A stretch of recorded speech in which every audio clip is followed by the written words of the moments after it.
semaine et c'est la première semaine de février. Je vous raconte un peu ce que j'ai terminé la semaine dernière, ce que je vais commencer, les bonnes nouvelles, les réceptions, bref, il y aura un peu de tout comme d'habitude. Alors désolée pour la lumière, ces temps-ci, le temps n'est vraiment pas favorable. En tout cas, en hiver c'est un peu compliqué toujours de filmer et d'avoir une belle luminosité. Donc là c'est le matin, je suis dans mon salon, j'ai la lumière quand même allumée, mais c'est pas terrible, donc on va faire avec. Le ciel est très gris.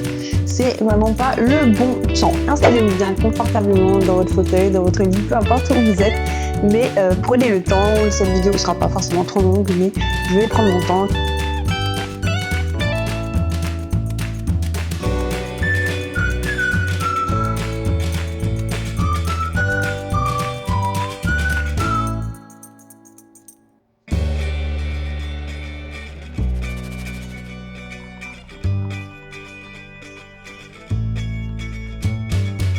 Pour mes lectures terminées, j'ai pas forcément atteint l'objectif que je m'étais fixé, mais il y a eu des petits changements aussi. Je rajoute toujours des choses dans tous les cas, donc vous le savez maintenant, c'est jamais figé ce que je fais en lecture. Alors je vous montre un peu tout ce que j'ai fini. Genre là, je savais même pas que j'allais les lire cette semaine-là, donc c'est ça qui est bien aussi, c'est toujours il y a toujours du suspense, quoi. Je vous montre celui que j'ai terminé, dont je vous avais parlé la semaine d'avant, parce que je devais finir pour la semaine d'avant, mais je n'avais pas réussi. C'est Lou y es-tu de M.J. Arlidge. Vous savez que j'aime énormément cette saga de Ellen Grace, donc de la police de Southampton en Angleterre. Et donc, je me suis vraiment régalée encore une fois avec cette lecture-là. C'était une histoire vraiment très intéressante, avec beaucoup de suspense, beaucoup de retournements de situation. Toujours, à chaque fin de chapitre, on a toujours un petit point, une petite chose qui va nous faire, qui va nous pousser à aller lire la suite tout simplement. Et donc ça se lit vraiment très bien comme bouquin. En général, ils font 400 à 500 pages et ma foi, je suis toujours émerveillée et contente de pouvoir lire ces bouquins parce que je me régale, je passe toujours des bons moments. Sauf que là, j'ai pris un peu plus de temps à le lire, tout simplement parce que j'avais d'autres bouquins à lire à côté, et puis la vie aussi fait que parfois on lit pas tant qu'on le veut. Un autre livre que j'ai terminé, c'est celui-ci que je lisais aussi en lecture commune, Ce que Blanche n'avait pas dit aux éditions Palémon de Valérie Valex. Je vous en ai parlé vite fait, je pense, la fois dernière. J'étais à peu près dans les 100 premières pages. Donc celui-ci fait 560 et quelques pages. On est dans une histoire un peu, je dirais, fiction historique, où en fait on raconte un peu la vie d'une fille. Je sais même plus comment elle s'appelle. Oh là là. Alors, on parle de famille dedans, on parle de liens de sang, de liens autres aussi. Il y a du mariage, il y a de l'amour, tout ça. Et en fait, on est aussi en 1923, donc c'est un peu après la Première Guerre mondiale, donc tout se reconstruit, tout ça. La place de la femme, elle commence à changer un petit peu, à évoluer, parce que pendant la guerre, les femmes ont pris un peu la place des hommes dans leur métier, tout ça, leur job. Et donc, elles veulent plus que ce qu'elles avaient avant. Elles ne veulent pas forcément retrouver la même situation qu'avant la guerre. Et donc, on est un peu dans ce contexte-là au niveau de la société. Voilà. Et on a Juliette, donc, qui est la fille d'un riche épicier, à Lamballe. Elle a que 18 ans, elle va rencontrer Flavien de Sévignac, donc le jeune fils d'un baron, et donc forcément ils sont pas au même niveau social, ils vont s'aimer. Normalement, c'est pas la même classe sociale, donc ils sont pas censés, on va dire, se marier ensemble, mais ils vont le faire, et en fait à partir de là, il va se passer énormément de retournements, de situations, de choses compliquées, de choses un peu plus sympas, mais ils vont avoir une vie pour le moins tourmentée, je peux dire, et donc c'est très intéressant au niveau de la plume de l'autrice, c'est très joli, ça se lit très bien, et donc là, il faut pas s'attendre à quelque chose où il va y avoir, je sais pas, des grosses aventures, des gros trucs qui vont se passer. On suit la vie en fait de ces personnes, des mêmes personnes, du début à la fin, et on voit qu'il y a des secrets, et par rapport à ces secrets, leur vie, elle va être menée d'une certaine manière, elle aurait pu l'être d'une autre et peut-être meilleure ou pas. Et en fait, c'est un peu tout ça qui va être démêlé au fur et à mesure de l'histoire, donc c'est pas mal. Moi, je me disais, mais où on va au fur et à mesure que je lisais le bouquin. À la fin, ça tient bien la route, sa fin, c'est pas forcément une fin super joyeuse ou ou tout ce que nous on aimerait, on espérerait qu'il se passe. Mais je trouve ça bien parce que justement, ça montre aussi que parfois, dans les histoires, dans les vies des gens, tout ne se passe pas comme on voudrait que ça se passe. En tout cas, on voudrait toujours le meilleur pour les gens. Quoi qu'il y en a qui aimeraient bien autre chose, mais bon, ça c'est une autre histoire. Et en fait, parfois, les auteurs ne font pas ce que nous, on a envie. Et donc, c'est bien parce que ça me fait penser au tome 2 de Le Port des Lumières, une fiction historique dont je vous avais parlé, d'une fille qui est la fille d'un armurier. Un armateur, je pense, oui, et donc il travaille dans les bateaux, tout ça, au fin 19e siècle, je pense, dans les 1800, c'est ça, et du coup, elle va s'enticher d'un gars qui n'est pas du tout de son rang, et en fait, nous, on a envie que tout se passe bien pour eux, tout ça, mais la fin n'est pas forcément celle qu'on a envie, parce que nous, on a des espérances, mais à l'époque, avec les mœurs de la société, ce genre de choses, l'autrice va plus se pencher un peu sur comment c'était à l'époque et ne va pas forcément donner la fin que nous, on a envie, qu'on espère en tout cas. Et donc, dans ce bouquin, je reviens à celui-ci, c'est un peu le même genre, en fait. On a des espérances, on a des espoirs, mais c'est pas forcément ce que nous, on a envie qui va se passer à la fin. Et j'aime bien parce que c'est réaliste, c'est pas mal du tout, quoi. Donc, un livre à lire si ça vous tente, aux éditions Palémon. Donc, c'est une belle écriture. J'ai bien aimé la plume de l'autrice. Et ensuite, j'ai fini ces deux bouquins. J'ai commencé et j'ai terminé ces deux bouquins, donc d'une maison d'édition dont je vous ai déjà un peu parlé, que j'aime énormément. Donc, on a ces deux-là qui sont vraiment pas longs du tout. C'est alors le premier, Le Chaos des flocons, de Jennifer Miramont, donc aux éditions Perséphone. Et celui-ci, c'est Les jours d'après de Emmanuel Dutel, donc pareil aux éditions Perséphone. Donc les deux bouquins font même pas 150 pages pour l'un. Ouais, c'est ça, 135 pour un et 125 pour l'autre, donc c'est un peu comme des nouvelles en fait. Donc je commence par Les jours d'après, c'est celui que j'ai lu en premier. On est ici dans j'ai beaucoup aimé cette histoire-là. C'est une histoire où en fait on a une femme. Et malheureusement, j'ai déjà oublié son prénom. Alors, ça veut pas dire que c'est pas bien, hein, c'est juste que je lis tellement que pour moi, les prénoms sont très difficiles à retenir. Sabine, je pense que c'est Sabine si je me trompe pas. À mon avis, c'est ça. On est dans une histoire avec des femmes. Donc, il y a plusieurs femmes qui sont elles font de la rééducation parce qu'en fait, elles ont eu un problème. Elles ont eu le cancer du sein, donc à des stades différents chacune, et elles vont se retrouver en centre de rééducation ensemble pour certaines choses, certains exercices à faire. Et donc, une fois de temps en temps, elles vont aller prendre un petit verre ensemble.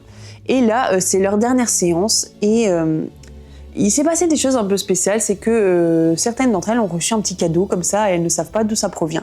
Et donc elles en parlent entre elles et elles se demandent qui a pu leur offrir ce cadeau.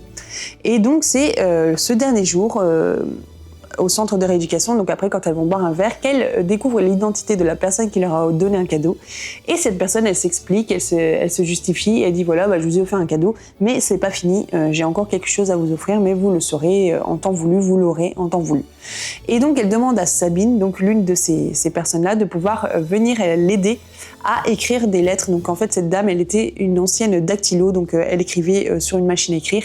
Donc elle va enseigner un peu à Sabine à écrire à la machine, et en fait elle va écrire une lettre à chacune des femmes de ce petit groupe-là pour expliquer pourquoi elle lui a offert tel objet, d'où ça vient, quel est le contexte et tout ça. Et j'ai beaucoup aimé parce qu'en fait on a l'histoire donc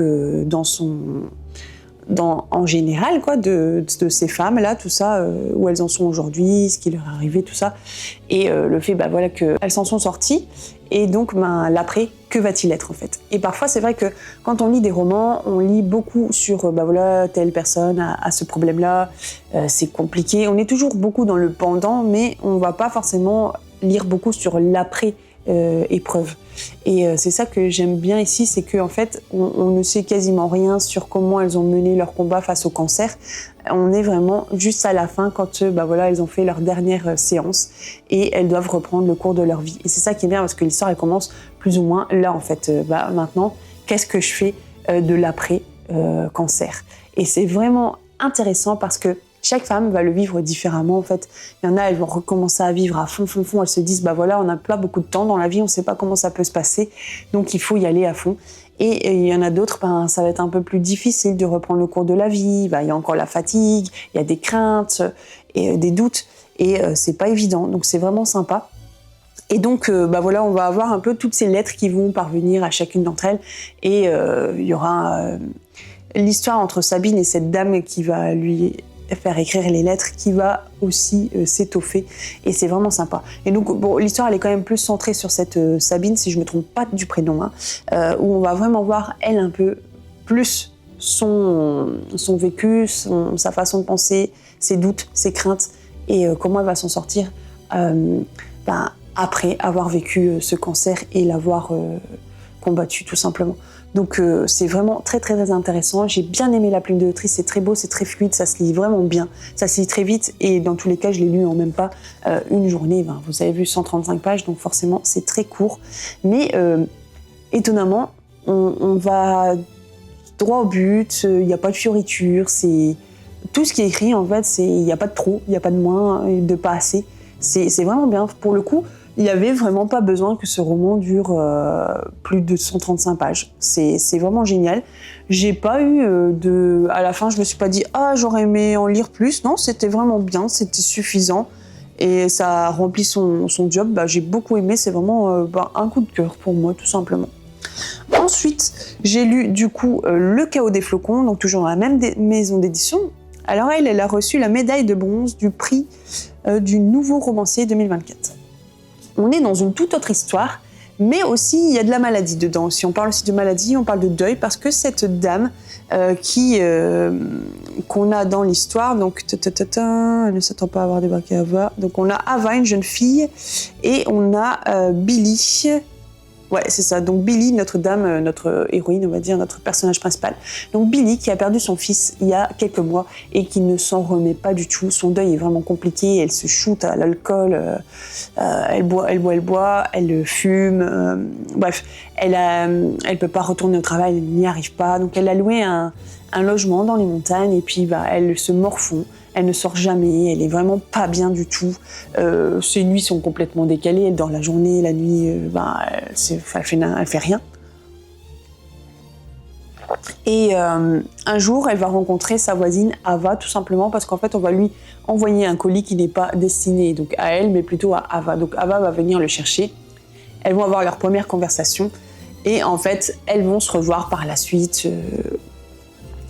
Alors qu'elles n'ont rien en commun, elles n'ont pas le même âge, il n'y a rien qui les relie ensemble, mais pourtant, cette histoire, elle va raconter un peu cette rencontre donc, de ces deux femmes et tout ce qui va s'y passer. En fait, on va se rendre compte que Ava n'a pas la vie si simple que ça, ses parents ne prennent pas trop soin d'elle, elles sont toujours au boulot, ils la laissent toute seule, elle est étudiante en terminale, mais elle fait les cours via le CNED, elle ne va pas en cours, elle reste chez elle, donc elle fait tout à distance, donc on va apprendre pourquoi elle fait ça, et on va voir un peu que ces deux femmes, en fait, elles vont se trouver l'une à côté de l'autre. Il y a un ou deux personnages qui vont s'ancrer un peu dans l'histoire aussi, et on va voir un peu que cette histoire-là, elle va pas rester triste.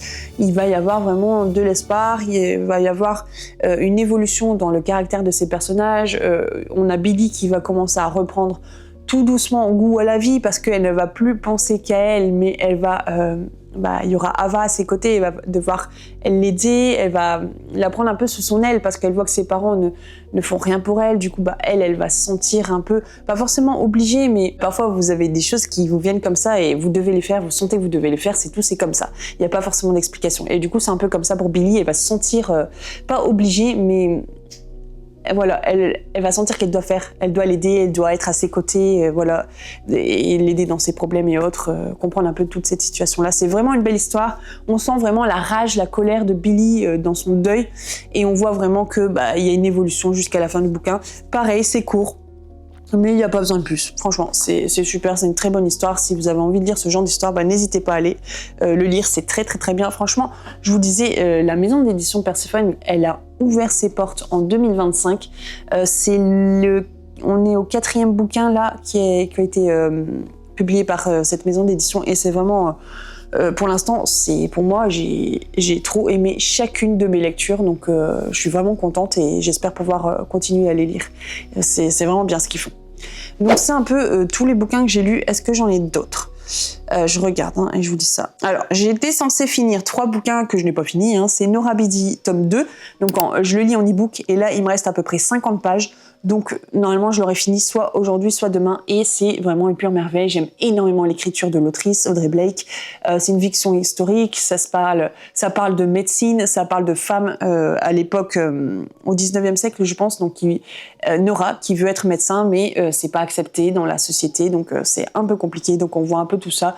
On voit plein d'opérations, voilà, comment ils vont aider les gens à guérir. Le fait que, à l'époque, ils n'avaient pas tout ce qu'on a aujourd'hui. Donc, il y a des maladies à l'époque qui ne pouvaient pas être traitées, guéri, et alors qu'aujourd'hui c'est des choses vraiment banales, donc c'est bien aussi de voir cette évolution, tout ce qui a changé depuis un siècle, c'est vraiment très très intéressant, j'aime beaucoup. Ensuite je dois terminer une BD, c'est Women of the West, je vous en ai parlé la semaine dernière, et je l'ai pas terminé, j'ai pas avancé, il me reste 2-3 histoires à lire, et franchement c'est bien parce que c'est plein d'histoires dans une seule BD, et qui parlent de femmes de l'Ouest qui ont j'allais dire conquéri, mais non, qui ont conquis l'Ouest américain, et parce que souvent on parle des hommes, mais on oublie un peu les femmes, on les met de côté, et donc là c'est vraiment centré sur les femmes, celles qui ont vraiment impulsé quelque chose dans la conquête de l'Ouest américain. Ensuite, je devais terminer, mais je suis loin de là, c'est Le Chant des cœurs rebelles de Triti Umrigar, et en plus on m'a dit que c'était tellement bien, donc il faut absolument que je tape dedans. Voilà, faut juste que je prenne le temps de le lire, c'est parce que j'ai lu tellement de livres en même temps que forcément il y en a qui passent un peu à la trappe, mais je suis quasi sûre que je vais l'aimer, donc voilà, c'est une fiction historique qui se passe en Inde, et tout ce que je peux vous dire, c'est que on va y voir en fait que c'est complètement différent d'ici, la condition de la femme n'est pas du tout la même, elles ont énormément de choses... comment on peut dire ça, elles ont beaucoup moins de liberté et moins de droits que nous, et donc c'est assez flagrant dans ce qu'on va voir dans l'histoire, et donc il va se passer des trucs de fou, des trucs graves qui se passeraient pas ici, et pour là-bas c'est un peu normal, c'est même pas forcément puni par la loi et autres, donc c'est quand même un truc de dingue, donc j'ai hâte quand même de le lire. Donc voilà un peu pour tous les livres terminés et en cours. En cours, j'en ai encore 1 ou 2, je pense. Oui, j'ai commencé donc en lecture commune, donc pour le mois de février, c'est Un hiver pour te résister. Il est là. Je l'ai commencé hier, j'ai lu à peu près 55 pages, donc c'est Morgane Moncomble. Donc je vous en parlais, c'est une saga de 4 bouquins, donc un tome qui se passe en automne, un en hiver, un en printemps et un en été. C'est toujours un automne pour quelque chose, un hiver pour, un été pour, un printemps pour. Et là, je suis contente parce qu'en fait, ce tome 2, il se passe dans un contexte de patinage artistique. Et j'aime beaucoup, quand j'étais plus jeune, je regardais les compétitions à la télé sur France 2 ou France 3, et j'aimais beaucoup ça. Je regarde plus parce qu'en même temps, on n'a plus la télé non plus, donc j'y pense pas. Mais j'aimais énormément regarder les couples. Et donc là, on est vraiment là-dedans, où on va avoir un couple de patineurs, et c'est très très intéressant. En plus, dans le prologue, on y parle de d'une patineuse qui a été très connue et que j'ai pu voir en vrai, et c'est rigolo parce que forcément à chaque fois qu'il y a des choses qui nous parlent, qu'on a vu, qu'on a vécu, ça nous parle un peu plus. Donc voilà, je vous disais que le premier tome, oui, j'avais aimé, mais voilà, c'était pas du tout un coup de cœur, c'était un peu sans plus. J'avais bien aimé l'enquête, un peu tout ce qui se passait au niveau il y avait eu un meurtre, et tout ce qui se passait à côté de ça, j'aimais beaucoup. Mais les histoires des personnages entre eux, ça me gonflait un petit peu. Donc j'étais un petit peu dubitative et mitigée pour la suite de la saga. C'est pour ça d'ailleurs que je les achète pas, mais que je les emprunte à la médiathèque. Donc celui-là, il vient de la médiathèque. Et du coup, celui-ci, je l'ai commencé, et en tout cas, j'ai une meilleure... j'ai eu un meilleur commencement que pour le tome Un automne pour te résister. Donc du coup, je me dis que peut-être cette lecture sera beaucoup plus intéressante que la première, sachant qu'on est quand même avec un bouquin qui fait pratiquement 455 pages. C'est écrit en petit à l'intérieur, donc autant vous dire que c'est quand même une petite pavasse. Donc vaut mieux l'aimer pour le lire, mais là je vous dis, j'ai lu 55 pages déjà, donc... sur 455, il m'en reste 400, donc c'est pas mal du tout, et j'ai bien aimé, j'ai envie d'en savoir plus, j'ai envie de connaître la suite. C'est très intriguant. On y parle de 2 personnes, donc une jeune fille qui est patineuse et qui veut vraiment avoir la médaille d'or et à un certain âge parce qu'elle veut dépasser le record d'un gars qui a eu cette médaille d'or, je pense à 22 ans, un truc comme ça. Et elle veut le faire juste avant lui. Donc elle est très déterminée, elle veut réussir à tout prix et il y a quelques embûches qui se mettent un peu sur son chemin. Elle va pas se laisser faire, elle va remonter la pente, elle va aller jusqu'au bout pour pouvoir y arriver. En tout cas, c'est ce qu'on nous dit, c'est ce qu'elle dit. Donc, j'ai hâte de lire la suite, c'est pas mal du tout. Et ensuite, en lecture commune, toujours cette semaine, j'ai commencé juste le prologue ce matin, c'est Love Mom.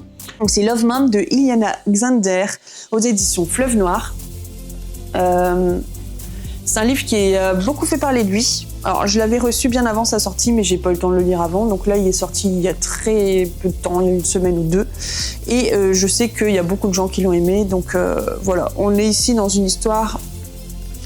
Je vous lis la première phrase. « Et si votre mère cachait un secret si sombre qu'il pourrait vous détruire ?» Donc rien qu'en lisant ça, ça me donne envie de lire. C'est un thriller psychologique de l'année qui va vous retourner l'esprit. Donc c'est un peu le genre de choses que j'aime bien dans les thrillers. Donc à voir ce que ça va donner. J'ai lu le prologue, ça, voilà, c'est tentant, ça me donne envie de lire la suite. Donc je vous en parlerai plus la semaine prochaine puisque normalement je l'aurai terminé et je pense qu'il va se lire assez vite, c'est assez spacieux. C'est bon, voilà, c'est écrit un peu petit, mais les chapitres n'ont pas l'air très longs, donc forcément ça aide. Il y a moins d'écriture. Je pense que ça peut se lire assez vite. Plus rapide que Le Chant des Cœurs Rebelles, je pense. À mon avis, c'est plus simple à lire. Donc ça, c'est les lectures communes de cette semaine. Donc j'en ai 2. Un hiver pour te résister, c'est plus sur tout le mois. On n'a pas mis une semaine précise, donc je lirai au fur et à mesure. On verra quand il se terminera. Il sera pas terminé cette semaine, je pense pas. Sauf si j'aime à fond et puis j'y vais, je tape dedans, quoi. Et je suis en train de lire à côté de ça un e-book de Alice Nevoso. Donc c'est une autrice auto-éditée. J'ai déjà lu un livre ou 2 d'elle, je me rappelle plus si c'était 1 ou 2, mais que j'avais bien aimé. Et donc elle m'avait proposé d'en lire un autre. Je cherche juste le titre pour vous le donner. Je vous mettrai une image là. Donc c'est Rien ne sera plus pareil. Donc j'ai lu que 8%, donc c'est vraiment pas grand chose pour l'instant. Et je vous en dirai plus la semaine prochaine. Je l'aurai peut-être terminé vu que Nora Bidi est quasiment fini. Donc à voir si j'aurais bien avancé sur lui. Mais j'en dis pas plus parce que j'ai lu même pas 10 pages, quoi. Mais c'est sympa. Je pense que l'histoire va être bien. On y parle d'une femme un peu paumée. Et à mon avis, il va se passer des choses pour qu'elle puisse se retrouver. Quelque chose comme ça. C'est tout pour les lectures terminées en cours. Passons aux lectures communes du mois. Donc je vous en ai parlé déjà de 2. Love Mom de cette semaine, un hiver pour te résister. Il y aura encore 1000 soleils splendides, donc je lis avec une autre fille et je sais plus quand on va le lire. J'avais commencé quelques pages et j'avais mis de côté parce que j'attendais, j'avais oublié qu'on allait le lire ensemble tout simplement. Donc il sera lu aussi cette semaine. Donc n'hésitez pas si vous voulez lire l'un de ces 3 bouquins. Love Mom, c'est sur l'application Lecture Commune. On est une dizaine à le lire ensemble. Un hiver pour te résister, on est 4 ou 5 si je me rappelle bien pour le lire. En fait, c'est les mêmes personnes avec lesquelles j'ai lu Un automne pour te résister. Et 1000 soleils splendides, on sera 2, mais si vous avez envie de le lire, n'hésitez pas à venir me le dire. On sera contente de vous accueillir. Je vous parle des réceptions de la semaine dernière parce que j'en ai eu 3. J'en ai moins maintenant, mais c'est très bien comme ça parce que ma pile à lire des services de presse commence à bien diminuer et ça, je suis contente. Je suis bientôt à l'aise avec tout ça. Donc j'ai reçu un manga, c'est un nouveau manga, donc le tome 1 de Mon adolescence explosive de Tao Nohara chez Doki Doki. Et c'est un manga qui me faisait envie parce qu'en fait, on est dans de l'action, on va y parler d'adolescence, on va y parler de famille et de super pouvoirs. C'est une fille qui, alors quand l'adolescence devient un pouvoir incontrôlable, je vais vous lire la 4e de couverture, ce sera plus simple. Rai Kishi, officier des forces d'autodéfense japonaises, vit seul avec sa fille Haruko sur l'île d'Okinawa depuis le décès de son épouse. Mais l'adolescence de la jeune fille prend une tournée explosive. Littéralement, hein. Haruko détruit tout autour d'elle et affirme ne pas contrôler ses accès de rage. Pour ce père rationnel, Il est difficile d'accepter des propos aussi mystérieux. Jusqu'où ira cette transformation surnaturelle? Le lien entre père et fille y survivra-t-il? Donc ça a l'air très intéressant. Après, j'ai reçu une fiction historique, donc des éditions City. C'est qui l'a écrit? Anna Stuart, Les Sœurs de la Résistance, donc celle qui a écrit, il me semble, les Sœurs d'Auschwitz, les Sœurs de Berlin, un truc comme ça. Je les ai pas lues, je pense. Moi, j'ai lu L'Orpheline d'Auschwitz, je pense, ouais. Donc voilà, on est dans une histoire un peu encore fiction historique qui se passe au temps de Auschwitz, donc de la Seconde Guerre mondiale, et je pense que ça va être très intéressant aussi. Et j'ai reçu de la part des éditions du Rocher, Sinatra, Amour et Mafia, Amazing Amazian. Donc on y parle de la vie de Sinatra, donc ça a l'air très intéressant. Et à l'intérieur, c'est une BD explicative, un peu sur sa vie, tout ça, et ça va être pas mal du tout. Moi qui aime les BD, ça va être bien.